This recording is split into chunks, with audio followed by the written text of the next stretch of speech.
Hello, everyone. Today, I'm going to give you a quick walkthrough on how to use the organizer for your literary analysis diagnostic that we're starting.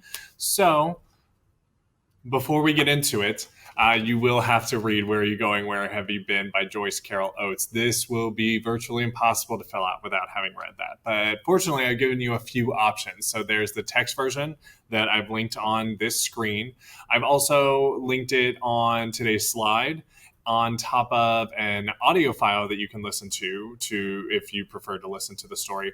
And I've even, in addition to all that, added a short film that they made for this story that's pretty accurate and very well done, very creepy. The whole story is very, very creepy. But I really do recommend that you read the story or listen to the story and then watch the video. Don't assume that the video is going to do the rest of the work for you, because you'll have to find evidence from the text to write this literary analysis. So just keep that in mind going forward. Okay, so after you've read the story, you're going to want to select a theme.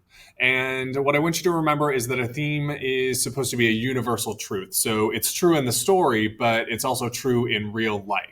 So I'm going to use an example from the Bass, the River, and Sheila Mant, which is a story that most of you read as sophomores. And if you didn't, here's the idea. A kid really likes fishing. He also really likes this girl. He takes her on a boat ride. She doesn't like fishing. So while he started fishing, now he's got to hide that, finds out that she's not actually interested in him at all. And the fish that he had accidentally caught while he was hiding that he was fishing gets away. So he ends up on a boat by himself without a fish or a girlfriend. So one theme that I kind of pulled out of that was don't change who you are to win someone else's acceptance. And I can apply that to the story just as well as I can apply that to real life. It's good advice either way. Now, after I've identified the theme, I have to go back and find sections of the story that really support that. So of course, when he loses the fish is a great example.